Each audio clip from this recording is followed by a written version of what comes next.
I think it definitely a bit more this year, a bit more quiet. He uses, he gets very little resources, invests his TP a lot of the time to join fights. Even if it's a slight fight, he's insta-TPing, he's there, trying to cover for his teammates.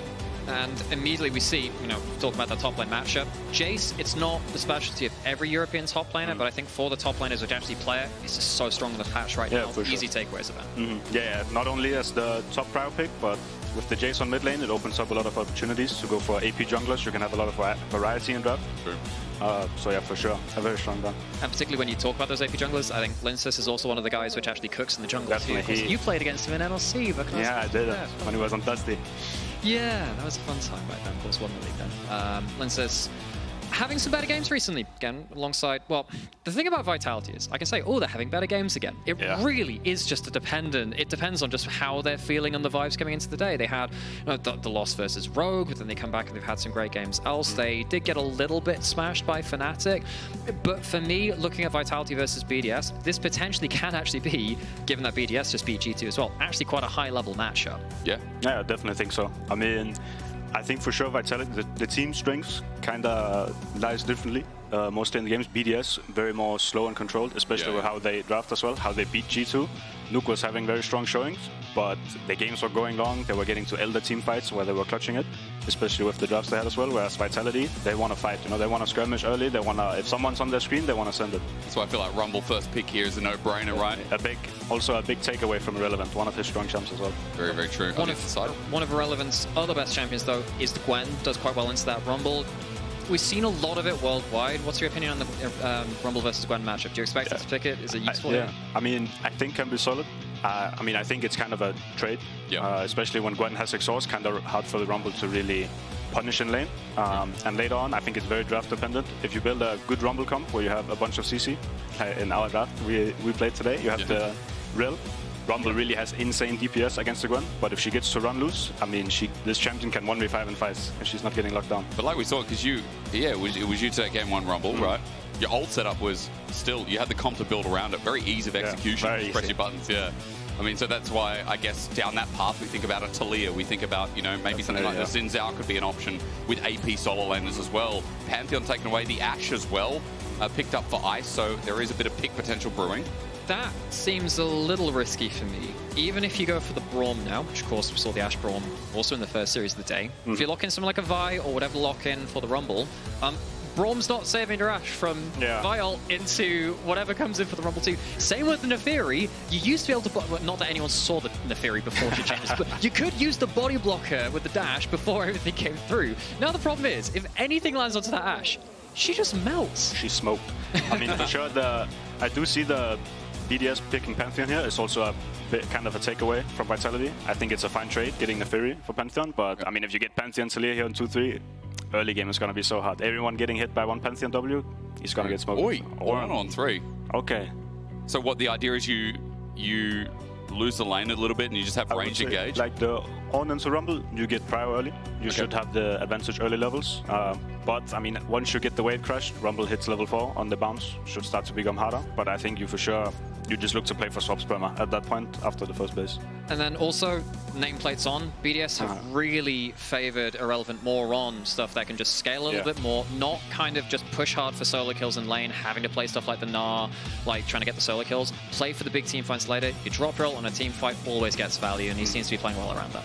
For sure. Do you think maybe it's because Irrelevant, in the split, like, I don't feel like his laning has been as good. I don't know if your opinion on like where he's at. I got solo killed in the first game against him.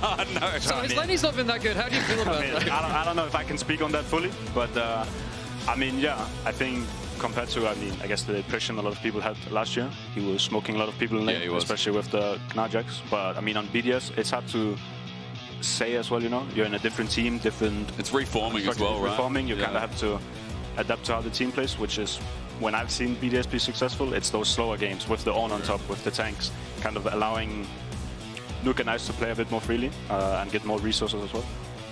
When I look at BDS now at this point, they have 1 damage start in that Ashe. I don't think that's enough against what Vitality have, because the risk BDS are running right now is, as we said before, Ashe gets smoked. You put that very well. You need something else from Nuke, which she typically does, to be a consistent damage threat, to make sure that if the Ashe does get completely nuked, well, I mean, namesake at the side of that, you need to make sure that someone else can pick up the carry reins, because it's not enough to have one carry here.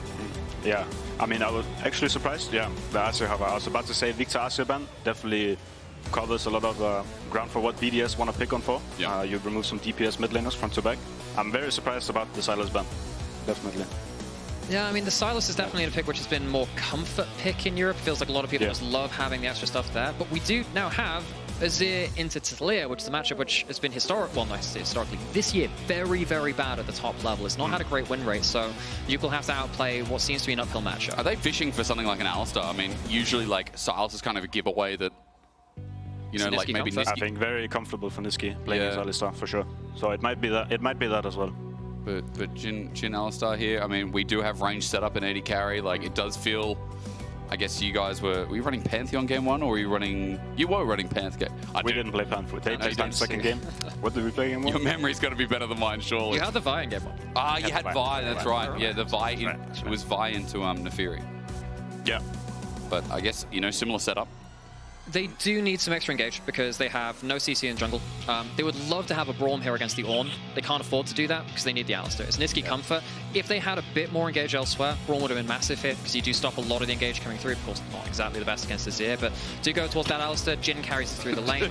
Now we have great reaction. Turbo Seraphine angle. If you get through this early game, the Seraphine, I mean, counters rump, the what do you call it? The stack W gives the movement speed, the shielding. It's really hard counter to rumble. I think for sure BDS definitely around drop timer looking to swap, even like tempo swapping. You swap, you are ahead on tempo, you push one wave, you swap back just to perma mismatch. Because I think if you're getting through this early game, I think it's really hard for Vitality. Okay. A lot of the time, Jhin is meant to carry the Alistar through the first 3 levels. You don't do that versus Ashe Seraphine. Ashe auto attacks you once, you get double rooted into like full stun. It's an awful time. Nisqy's going to have a very difficult laning phase in here, and then later into the game, you're going to go forwards, you're going to pop your ult, and then you're immediately going to get encored, immediately going to get the ult from the Ornn on top of you as well. Much like we saw in the first game of the first series, it does seem like one team is really trying to go heavily forwards with the equalizer over the top of it. The other one's just throwing the ultimates defensively out the other side. What a surprise. Vitality trying to play a little bit quicker, and BDS just trying to play front to back a little bit slower. Yeah, for sure. I can be a bit worried about the Vitality draft though, since they're kind of forced to find volatility and action in the early game and mid game. But they don't really have that many tools. So they kind of have to, especially in laning phase, find ways to make the matchup volatile. Enemy players have to be low on HP. They can look for dives because they don't really have that heavy CC like a Leona who can just go in. Very true. Well, it'll be nice to have you alongside us because Vitality going into game 1. I mean, last week, it was Vitality who sent us screaming. You know, you guys and Vitality right now are like the teams to watch, obviously, because not just the fact that you're now 4-3, that you're up in the top. You're in the top 4 now, by the way. Yeah. But you're both like the development from this split versus last. I think you were kind of showing your head a little bit in the Camille game, even in winter was quite big. It was kind of slowly ramping up as well. I mean, 3 rookies, you know. I think it's, how do you say, accumulating a bit more here in spring. The experience is starting to gather and matter a bit more in the matches as well. I think we feel more confident on stage as well.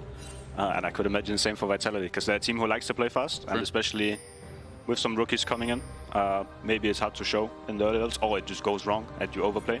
But they're looking sharper now, especially in the Koi series. We're getting towards a point now as well, talked about it in the first series of the day, where particularly the teams that are playing today, all pretty close to the wire when it comes to the playoffs race.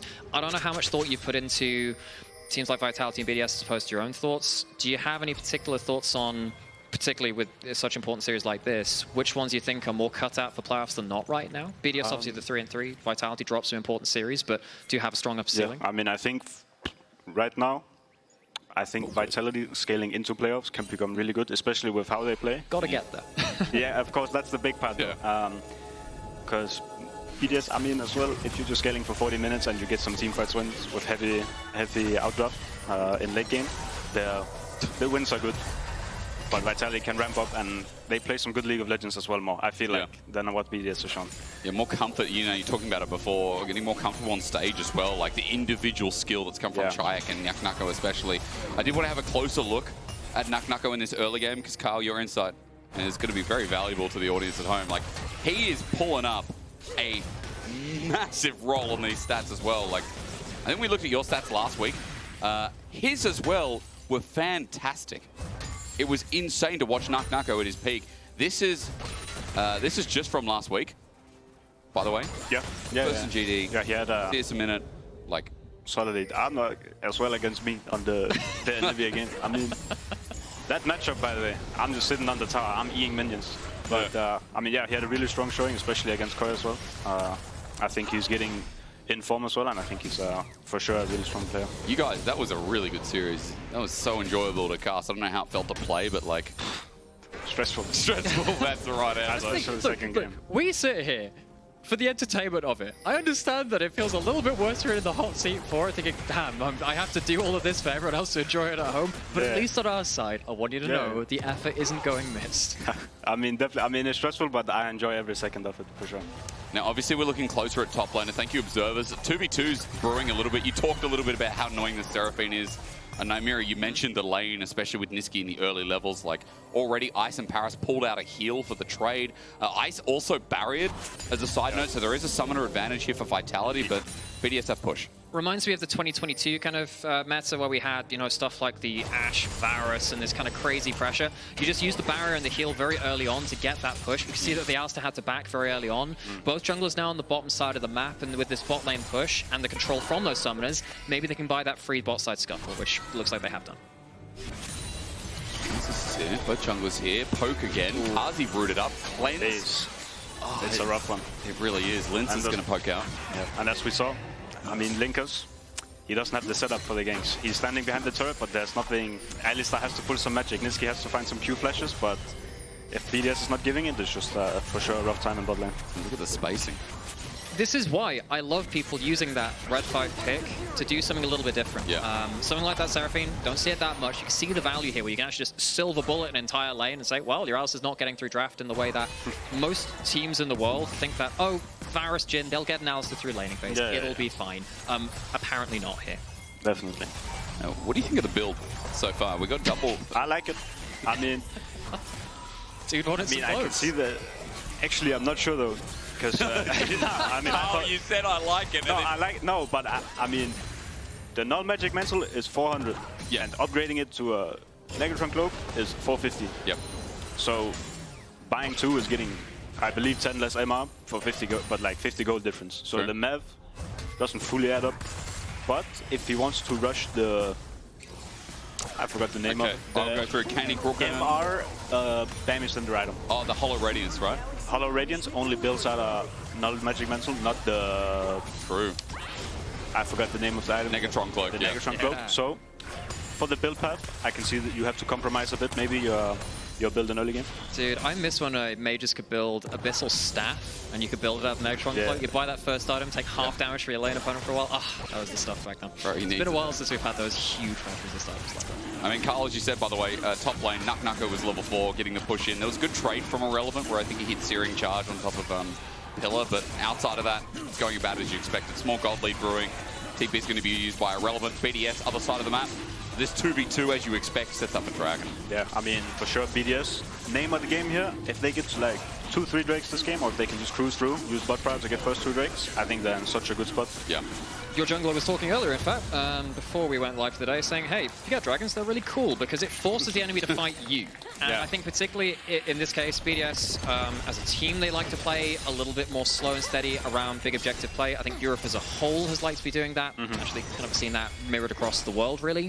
When you have a comp like this, Vitality do not want to be fighting in a single angle down the front team fight because that's when all the line ultimates kind of come at you and it just really doesn't work for you. So Vitality will need to find some way to get some early kills onto the dog, onto the Naafiri. They'll want to find ways to get that Taliyah ultimate through as well. I think the less this comes about objective focus 5v5s later into the game, the more it is about the individual power of stuff like the Naafiri, the Taliyah ult making a mess of things too, the better it is for Vitality. Carl, where are you sitting at for Naafiri at the moment? EU started playing it again. Like, it was only a week or two ago where this champion was not really picked at all. I mean, we were still playing it, to be fair. I mean, I think that is true. champ still holds a lot of value. I think one of the, for sure, better AD options. Okay. He said Nisqy needs to send it. He finally gets one, but where's the damage? Jhin has to reload in 2025, and Nisqy is just getting whittled down. Lethal tempo and full stack ice. Cleanly done. Carzzy gonna sit there, get the fourth shot, but it's not worth it. Lethal tempo still there, and ice takes him to town. We said it was a silver bullet, and Carzzy can't find himself a fifth one, sadly. Parus, that Seraphine, working absolute wonders here, punishing what a lot of people assumed to be a safe way to get Alistar through the laning phase. It just hasn't been. What do you do about this bottom lane? Like, this is such a big problem. I mean, what if Vitality need to just play off 6 of Czajek, or...? I mean, I think that's the only play. I mean, the problem is, though, you have the strong pick in the Rumble winning lane, but it's not really a lane you punish with dives. Your Ornn, if he plays properly, can just sit on the turret and he'll be fine. So I think it's... So sent it. He did send it, and this is the threat, right? You're in the losing lane, you see the golden path to a winning lane scenario, and it just isn't quite wide enough to fit your butt through. Goes for the flash pull, just don't have the damage to follow it up. Yeah, I believe as well Nisqy does not play Ignite this game. Yeah. No, he didn't. He went heal. Yeah, for sure. Wait. Arrow. There's ulti. BDS is sending it all. Level 6, and as you said, Nisqy also no ulti, so what's he going to do? He's going to stand there. A third kill to boot over to Ice. Ice is ready to carry this game. You've given him the tools. Is that a 1.2k goal lead? 180? Oh, yeah, it is. Oh, my days. I spy with my little eye. A bit of a bot diff. Ice has been so well set up for by Parus in this last pick. Talked about that a bunch at this point. And thing that we were mentioning earlier, okay, well, Vitality want to make it about split map plays, use the Taliyah roll. There is a Pantheon on the other side too, so it's not even like Vitality are global to no global. 113, 113 as our lovely friend Finn would put, can just make those kind of plays too. And playing towards the strong bot lane like this, it is just making Vitality's job even worse. They have to play out of a huge deficit now. I think the biggest thing people forget as well, because you're also range versus melee with the Seraphine versus Alistar, Dream Maker or Dream Bubble, whatever that item is, that's stupid, that gives magic damage and then also gives a heal on top of like that support item I think is so broken, and Parus should be there pretty soon. The Dream Spike. One of the things, you know the items. That's not my role. I got doesn't matter. Do you know, I've changed, I was learning from Aragon, right? I was learning top lane. Now, I don't know if that was a good thing or not. And Oda was teaching me as well. And so I got to Emerald as a top laner, right? Playing Set, playing Renekton, playing Volibear, which I think is pretty busted. Do you, you actually agree? I mean, I used to play a lot of Volibear. I played it last year in Academy as well. Yeah. I won with it, not due to my performance, but... no, hang on. You're being modest, yeah. Very humble. So I like the Volibear, love the versatility. Yeah. Especially Q got buffed, AD ratio. I saw that, I can build whatever you want. Do you think that it makes a big difference? Like, is it I think, I mean, you see a lot in solo queue recently. People have been playing Volibear into Sin with Cosmic Drive. I think now with the Q 80 buff, since you're maxing Q on jungle, I'd say you can probably just go for booster builds as well. You can look to the Sundered Sky into tank. That's how you can build whatever you want on this channel. Oh my god, all he needs is Mystic Punch from Arena. He's set. Definitely. That's it. Some good augments on this channel. Bro, he's just unkillable. Like, without heal cut, like, his W is so broken. And plus the fact that E level 1, I think, with all the percentages added up, is like 200 damage. It's like 200. Imagine how Ornn, the actual champion being played in this game, feels that you talk about his biggest op instead of him in this game. Well, bro, Volibear had to be. I need to get skill check while I was here. The people need to know. They must know about the bear. Valse knows it's broken. Also, really good Ambassador option, as I've found out recently. The Volibear into Ambassador. Oh, the volley into the Ambassador, yeah. Really good option. Now, what's happening here? I mean, Irrelevant can not much happening in the top lane. I mean, as well. Now, from my understanding, the matchup can turn around, because he's gone for the Conqueror rune, which he tends to do against some of the tanky matchups. You can sometimes see in that line as well. From my understanding, you go towards the Liandry's and the Riftmaker if you really want to hit down on that lane too, but you still kind of win the lane, but you don't run away with it to the point where it's such a problem against a lot of other matchups. Yeah, I mean, definitely. Like the Rumble into Ornn and in general Rumble into tanks, you're scaling for free. And then you, depending on drafts, teleport. Like we said, they're relevant TPs. This is what they have to do, right? For BDS, the 5v5, they at least pull off 2 grubs. But Lyncas commits for a little bit more. He's got the Smite available. 113 the same as well. 1 was stolen. Vitality are looking for all 5, but Call the Forge God comes through. Irrelevant misses against the flash. Carzzy cleanses away. Deadly Flourish does nothing on the side. Nako, where's his contribution in the fight? He's got the equalizer up as Nisqy pops the ulti, but there's the Seraphine. It runs through. Nisqy's in a lot of trouble. He has to flash too, and BDS are now playing on low mana, but they've won the fight so far. Fourth shot goes awry. BDS looking for another angle. It's irrelevant. A searing charge into a wall, maybe, but Lyncas is into the back line onto Parus, but the Pantheon off 1-1-3. Where's he going? Somewhere else. It looks like it's Vitality in the river. They make it so crazy in the top lane, and Nisqy adds to the fire. 1-1-3 gets donated a kill. Vitality looking for the chase to find something. One grub for BDS. A kill on top of it as well. That was certainly a way to play out that team fight. I thought there were a lot of things which changed the direction of that fight unexpectedly. We had a great Taliyah wall, we had a Rumble equalizer, and the Jhin ult kind of forcing people to scatter in different ways. I'm not sure either team really expected to be split apart in the way that they did. The kind of the story of it, though, is the 5 grubs over towards Vitality. They will be happy with that. Nako gets himself a free wave in that top side too. So at least they get some immediate value out of the play. Yeah, I think for sure, though, the problem is, though, you're trading grubs for Drake here. I think BDS should be able to just play Drake now. Yep. Jhin still has to recall Carzzy, which is a problem. You're not really hitting towers as Vitality this game. I know you have, like, you can get champs that can cheat tempo on sides, Taliyah can look to push out waves, but hitting turrets, I think the Drakes are just really, really, really important. Yeah. So strong. I mean, we already mentioned Shay talking about it, but we just know at this point, like, yeah, I feel like dragons are so obvious. So 2 dragons for BDS when already that bot lane went so well. The Enchanter is already close to the first item too. Like, it does feel like BDS are ticking their conditions so easily. And that Enchanter is going to become a much larger problem the longer the game comes on as well. Yeah. So we have the 2 dragons down, revisiting the win conditions of these teams. BDS wants to be about late game objective fights, and if they force these dragons, Vitality will have to play into them. They will have to play into that Call of the Forge God, all of the enchanting coming through from the Seraphine as well. So while Vitality do get some immediate bonus, definitely got to agree with you there, BDS come away with a strategic advantage, I think, late, long term. This feels like perfect conditions for BDS. I mean, as a whole, as a unit, like, Kanik Rooker now picked up as well. Yeah. Is it 15 seconds now? It's been 15 for a while, hasn't Yeah, it? it's 15. I mean, yeah, that item was so broken. 12, yeah. You ever play with a Genius? They nerfed the HP scaling on the shield. The shield was insane. But as well, I mean, for sure, Vitality, it's gonna just become a bigger struggle this game, I think. As well, Jhin itemization, you're going for the static shift, meaning on 4 items, a Jhin into tanks, you can have full crit, you have your LDR, your Collector, your IE. But with this build, you're going to be lacking some DPS later on. True. I think from what I've seen a lot of these static shifts, it is just a constellation of, look, I am not winning the trades. I just need to push waves as quickly as possible and make something happen away from me immediately. Because this game has to be away from those 5v5s. I think even if you had a perfect Jhin build, it's not going to be the difference maker. The difference maker is push out immediately, get some value elsewhere. Definitely.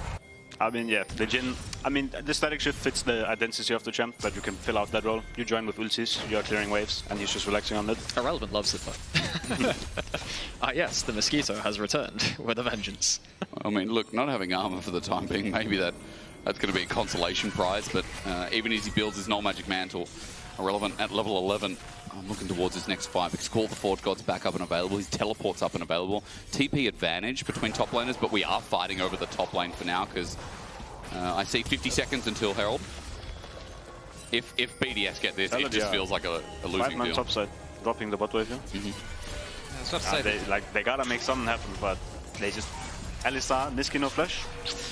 It's really rough. Yeah, and remember, like, I guess Vitality feel a little better leaving the Ornn alone because he doesn't have any grubs to push that tower with. But yeah, they are dropping stuff for this. They need to make something happen. If they get that Herald, they can use those 5 grubs a lot easier and try and break open something on the map. You can see that they're already, I'm not going to say resort to desperate measures, but they can't play things quite as straight and simple as BDS can. Yeah, I mean, if they're even numbers, BDS just matches them.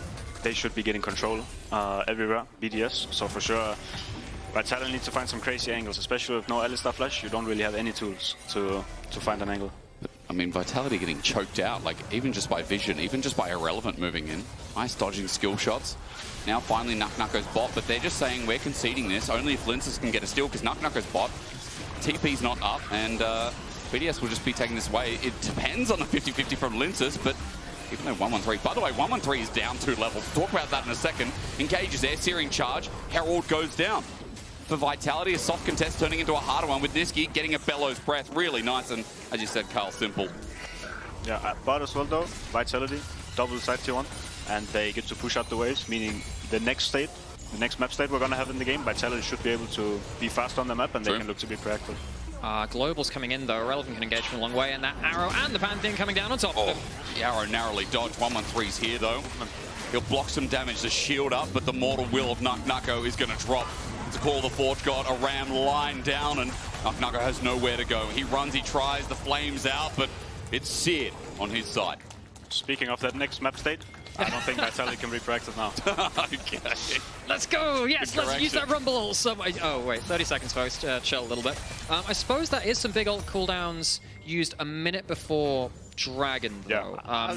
It's second tier of the Ornn. Maybe if you stall it out long enough, you can bring round to that, but still, maybe there's a window which Vitality can play around just as the Dragon spawns. You absolutely don't want to give them that soul point and the base mana Dragon. Yeah, I mean, if BDS can just look to maintain control and Vitality will have a hard time walking up, the ulti shouldn't matter that much, but for sure, this is Vitality's window now. Even with the Rumble dead, he has TP up, they can look to play for sure. Feels like Nisqy, he's got a big role on his task as well. I feel like Czajek as well. He needs to start playing for those picks, need to start finding something himself. This does feel like the last Vitality game in the past 2 weeks. Or at least, let me rephrase that. This feels like the weakest version of Vitality I've seen, at least in the past couple of weeks. Like, they're very good at being proactive, I think. Even to their detriment. As I say that, I must have jinxed it, because Nisqy finds an angle, equalizer down onto Ice, a shutdown, double seismic shove, but Nuke gets a one of his own. Carzzy has to flash to reposition. BDS not out of the woods yet, even at their own turret. The poke flies through. Ask and you shall receive with Vitality. Somehow Vitality managed to thread the needle, and Czajek on the flank on that Taliyah really puts BDS into an uncomfortable position. They will be able to get themselves the Dragon, but with the Herald in mid lane, they might have to trade it for their mid lane out of turret. You might have saved the play a bit though. I mean, that shuffle was pretty good. And helped pass down a bit. It was looking rough, especially with the 2-man from Czajek. But this, very good for... Oh. Yay. We're gonna have one every day. Play for Vitality getting the Drake. Okay. You brought in your podcast content for us. You can find anything for your big day here on the LEC? Oh yeah. I'm sorry you didn't get to go to Madrid, but you know, that's that's okay. It's fine. No, it's fine. Yeah, let's ask the easy questions like that. What did you do over the past couple of days? We scrimmed, played solo queue. Oh, okay. Oh. Just the usual stuff. Watched others play in Madrid. Oh, yeah. I mean, I was still having a lovely time. It's all good. I would have been nice to play in Madrid, though. Hey, Heretics there's always next time. Madrid, I mean, yeah. I mean, the finals, though. Summer finals, though. In Madrid. Yeah. You'll make it. It's a given. Hey, you're top 4 right now. It's a given. It's a given. Hell yeah. I mean, I gotta be there.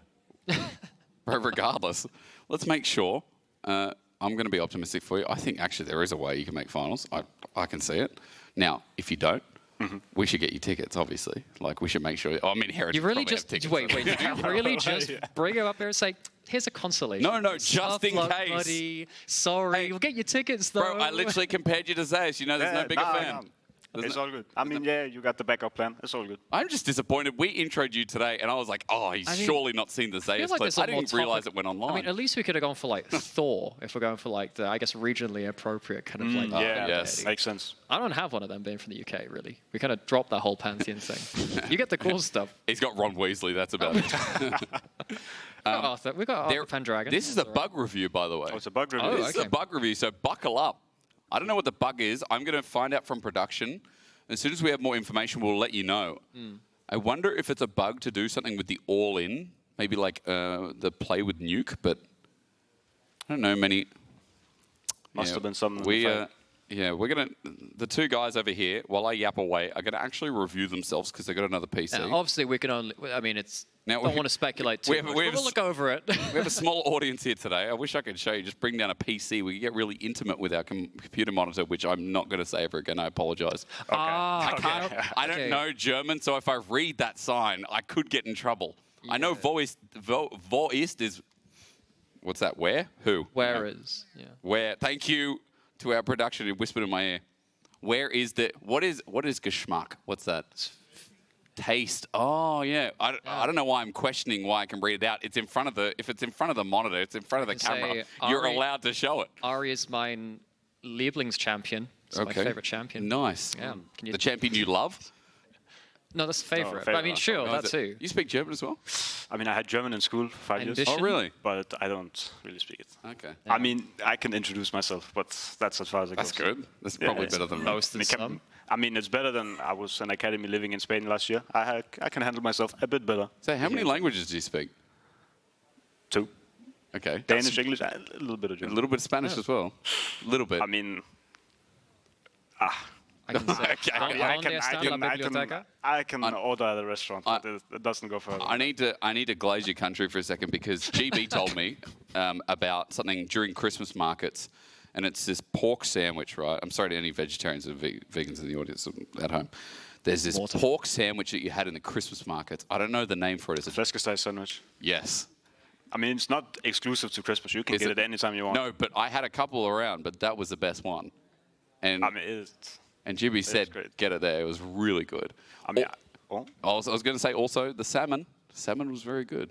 You know, I had the salmon at Christmas markets on the big fire on the big stand. yeah. I have a fun fact for you while we buy time. Okay.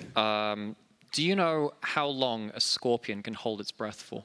No, but going from salmon to this, I'm very curious how you made the I just need to connection. do something. I was zoning out. Do you want to have just give a guess so I can feel better about it? Scorpion holding its breath. Yeah. How long? 5 minutes. 17 Yeah. days. Okay. 70 days. If that thing goes on, it can make a little air bubble around itself. And Really? Keep itself, Wow. keep itself alive Interesting. through You that. guys can use that at parties later. Also, I've got another fun fact for you. Okay. Did you know that grasshoppers are 5 times older than grass? Could you imagine being the first grasshopper to discover grass? Game changer. But what did it do before? It hopped without grass. Just hoppers in it. Yeah, just hoppers. On dirt. So it was a dirt hopper. Oh, I hear you're hopping on grass now. Well, I'm glad you guys could use that at parties. I've got no update on the bug. Oh, we got ready checks. It's one of those things that was a bug, but it's my not a fun bug. facts. Oh no. It's hang on. Potential Herald bug. We did see that the Herald was basically not winding up for its charge. Yeah. But if it's intended, that is the way it is. It was doing a Yeah. little dance. And instead... Is that because someone got in it and then got out of it? It died before the charge. Okay. Okay. We're kind of looking at our screen now. Herald dies anyway. It wasn't going to get the full turret. I mean, turret would probably be a couple of autos away, but like, we're getting back in the game now. Sorry for talking. But yeah, it's okay. Sorry for talking. That's what we're here for, Jake. That's okay. Still got to apologize for the No, little there are things in things life. I'll apologize for, but not that. I'm not asking you to. It's just me. And not scorpions. Carlson, your first pause. Whoa. Did you enjoy Big the day. podcast content? Yeah. I like the fun facts. Thank you. Yeah, I'm glad lots of time. That's good. someone did. I'm glad we went from salmon to scorpions. It's like, how do you draw the link? We found a way.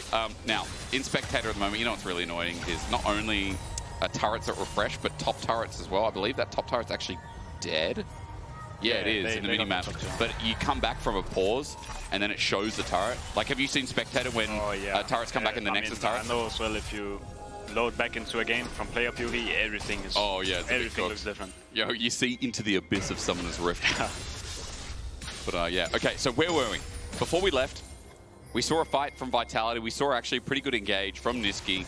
They finally got their first kill, and the setup was pretty brilliant. They also stopped the dragon stacking as well, so it feels like they're getting something. However, Nuka just found side turret. They're still 1k gold ahead. And now it really does feel like we're going to start looking at Atakan, start looking at the next dragon, because BDS's comp is going to have an enchanter with Moonstone Renewer, with the Dreammaker bubble, 2-item Ashe as well. Like, this front to back feels very online. And that's all and good. However, I will notify everyone, no summoners on the Ashe, so there might be a lot of shields. Return to, I think, our through line for this game. That Ashe can get roasted. Yeah. Like, if that champion gets an equalizer on them, I don't care at this point of the game. If you don't have a way to flash out of it, you're still going to burn. Yeah. I mean, for sure, with Vitality's tool, we gotta keep an eye on Czajek's ulti. I think it's their main way, especially on mid waves. Is their angles to look for the Ashe. Can set up Nisqy as well. He can have an easier time working on him. I have another fun fact for you. Oh my god, yeah. Do you know that mountain goats are not actually goats? What are goats? They're not goats. I just remember that. Now, I can't remember all of it. I also know that, you know that an antelope can jump higher than an average house? They've got very powerful hind legs, and average houses can't jump. This is like... you've written all this down, it just has to get out. Oh, it has to happen at some point. My god, you're being more me today than I am. It's crazy. BDS gonna get mid turret. Okay, so that's something. Bit of gold in their back pocket.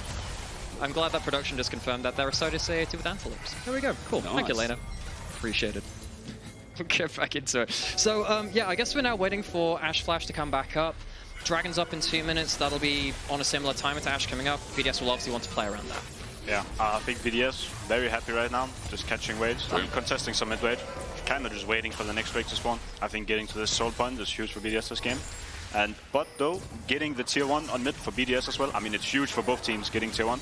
But for BDS, when Jhin has no flash, this Ornn ulti is a death sentence, basically.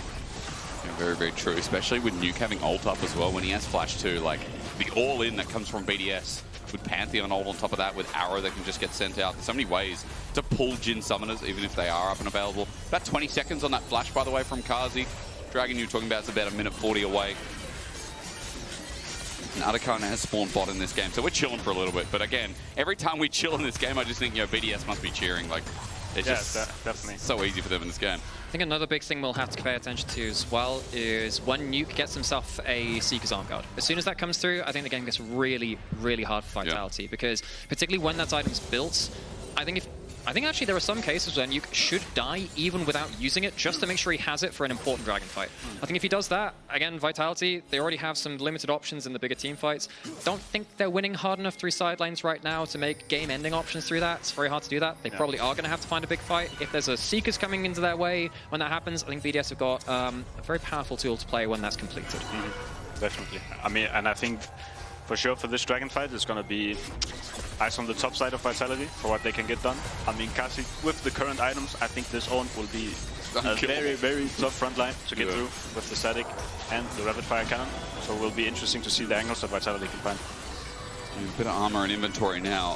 Feels nice, even against people like Lyncas. As Nako's getting some solo time with turret. Irrelevant's going to respond with that, but he has teleport available to join this fight. BDS in the river first, 25 seconds. Nuke is walking up. All about this mid-prio. Jumping in is Lyncas, but he's invulnerable. Who cares? Sends the pack mates in. Nisqy with an engage again. Seismic shove. Deadly flourish. Everything's out, but the shield is up. The arrow flies. It's Nisqy who doesn't pull the ulti. Really good resilience not to pull the ultimate. Irrelevant comes in as well. He's teleported. Now with ulti available. How the heck did he get out of that without using his ult? That's a big win there. Playing the cooldown management very well, because now they get rid of, a little bit of that HP. The Ashe Arrow from Ice as well. And it also buys them presence in the river. Irrelevant took no damage. That was Carzzy autoed him. Like, observers, if we can click on Irrelevant, I need some HP bars. Because this guy, right now, he's just walking in. Where is the damage? They need everyone to hit him. Nako needs to hit him, it feels like, with the burn. Forward God finally some. He ults, he misses. Searing charge, also a miss into Nako into melee range. I'm watching this top side because he's getting burnt down, but meanwhile, Carzzy was selected and tortured. Vitality have 4 members on the right. BDS on the left. Dragon still contested, 1-1-3 at half HP. And while one of the carries is down, they still have the equalizer. Equalizer, everything laid in, but the Seraphine ult is huge. Ice jumped in, but he's going to go to his death. Parus, the next target, isolated, can't heal up. Vitality have finally found the fight. They select their prey and disintegrate them one by one. I mean, Vitality just played this much better than BDS. I mean, you saw on the mid wave, they were playing with them, forcing Irrelevant TP. Meanwhile, Naak could just walk down. They were playing with them this whole fight. Also some mis-execution, especially from Irrelevant side here. Call of the Force God. Didn't really connect them to anything. Yeah. Typically, you want to be fighting in one direction with this comp. They fight this way, they end up going back this way, they use all their cooldowns, and they lose their tanks, they can't play that same kind of position. Especially. Even though the Jhin is dead, the equalizer's there for the damage. The Jhin doesn't do damage, the Rumble does. Yeah, I mean, especially as well, BDS maybe over-forcing a bit. Yeah. Comp, you definitely want to stand your ground. If the Ornn is going in too deep, you saw him dashing into the wall, going for the Taliyah. You're leaving yourself exposed to just get dismissed by the Rumble. And your oh my god, thank you, babies, I griefed. No. It's a good addition to LEC, Definitely. And just remember, we're always listening. We pull up on broadcast quite a lot now, so. Yeah, we just get perma Carzzy cam. I think that would be very entertaining content. Have you spent much time with him outside? Like, have you? We did consent once. I mean, it was very short. We had to only one time, never again. I mean, we had to play a 1v1. Okay. Only one. Well, I mean, I want to hear more about it in a second. For now, I realize the Dragon wasn't taken. BDS are grouping up again. Everything's up and available again as well. BDS looking for the smite steal. Lyncas walks and takes it. Nuke's ulti, though, great onto Czajek, but into the group fight. BDS are disintegrating once again. Call the Forge God actually hits, but look who's dead. Nuke's up for the reset. And again, Lyncas is shredding, dealing, killing, wheeling, stealing. Nuke is just here for a free fire, letting the dogs out, and irrelevant, even though the team fight looked better this time. Vitality are finally finding their footing. Huge fight for Vitality. They have the Baron, they get themselves the Dragon afterwards, they start taking towers, and all of it comes off of a fight where BDS once again can't find a single direction team fight. They allow way too many people into the backline, and they can't stand their ground effectively. Yeah, definitely. I mean, a huge team fight from Nako. You'll see it in the replay as well. His ultimate positioning, forcing the Ashe to walk back, and then he's waiting around the corner, and he gets a full combo on him. Now, here it is. Walk us through, Carlson, because... I think definitely Ice no Flash. He has to walk back. Yep. Insta harpoon, double harpoon with the Q. Oi. Oh. And we're going live. Nako's in trouble. Yeah, 113 finds him. He flashes behind him. Nako, the positioning's crazy. The burn! It's a trade for now, but only if he dies. He's got Electro Harpoon. He gets the space. He gets the shielding. Walks in. The scrap shield. The ambition. Oh, wow. You and Nako, you've got that mojo going on in the LEC now, you know? You guys are crazy. You guys are bloody crazy top ladders. I just love the fact that, look, this is not an easy comp to play from the position they were in the game. But Vitality, hang on a second, great flick back. Landed. Ice is not dead. Barrier's going to come up. Weaver's wall. Czajek's going to follow in. Yes, he is. Nice follow from Czajek. And Vitality with a 5.5k gold lead. We come back from that replay actually into a big Vitality win. I can just go and restart that part again. This is not an easy composition to play, especially when they're behind Dragons, especially when BDS had such a crushing bot lane lead. They are playing the team fights so much better than I thought they would be able to, though. Serious credit to Vitality finding all of these individual plays to open up different angles. Sure. I'm impressed because I started giving up faith, seeing third Dragon, seeing like a front to back, but Taliyah brought up the important issue. It's like maybe not being too early, but you know, the positioning was a big question there. Like BDS a little bit too antsy on the fight this early on. When also we're not on 3-item Ashe, we're not on 3-item Azir either. That back to front wasn't as clean as it should have been, right? Definitely. If Nako, Czajek get to be on the sides like this, coming from different angles, we can pinch. Oh. Ooh. Do you think he's caught out? That's the question. He's going to get rooted. Yeah, he does have Atakan. Yeah. 200 gold. Withdrawal is there. Midway pushing. Just runs upside now. They have take full control of topside. They can play top tier 2 maybe. They have a hard time sieging though, definitely in the shot. Czajek still has teleports, got his ult coming up soon, choosing not to use his flash. The only thing he loses is a Seraph's cooldown, which means nothing, really. Yeah. A couple of things I'd like to highlight as well. We do have the anti-heal item coming in from Jhin, has the Shiv, so it's easier to spread that damage around as well. This game is going so much better for Vitality than I thought, because this third item is a Death's Dance from the Naafiri and not a Serpent's Fang. I was actually pretty certain it was going to be, well, someone will have to go towards the anti-heal, this case is Jhin, they'll have to go towards the Serpent's Fang at some point. He says, actually, no, I can go for that individual staying power, completely fine with that. Don't need to go towards the Serpent's Fang to deny the Seraphine that late game value. Vitality have the luxury of going towards more selfish items. But do you think this game is won from Vitality? Because for BDS, now that the items are there, even being 6k gold down, I'm still worried about the Seraphine combo. I'm still worried about one good engage from BDS, and Vitality aren't like the crystal cleanest team in the league, right? Yeah, I mean, things like getting top towers or getting tier 2s without Nash, that's where these drafts can be broken. Okay. But with the Atakan, quite an easy picking, getting this top tier 2. I guess easier. So you're feeling optimistic? I think they can look to just fully send it here. They can play for inner. I like to hear it. 6.5k gold lead. Sending it Nisqy. He'd listen to you, but there's a searing charge. But however, Nisqy takes so long to die, as running in with the Atakan, they don't mind it. A quick reset and a trade with Atakan is so good. Lyncas is in the middle of 4 people and he's winning! With the Weaver's wall, our Nuke can only do to sit there and kill Nuke. A real death good, but Carzzy tickling them like a mosquito works out fine. Here's Atakan about to burn out as well. He's got a Quadra. Carl, a Penta on the horizon, but Parus too far away. Carzzy too low, but everyone else dead from BDS. Jhin gets his favorite number. With this build, of all builds, the Mosquito's got a nasty bite. I'm surprised. I don't feel like this Jhin was carrying the game, but Carzzy, utility shows up big. Parus flashes away. No Penta in the end. Nako takes the ace anyway. The timer runs out. Vitality. I asked Carl here, Can they finish the game? They're not the cleanest of teams. They shut me up. 1-1-3, the last to go for a double ace. Vitality with game 1. And an insane last 10 minutes. Yeah, strong showing from Vitality in this match. They were really clutch this game.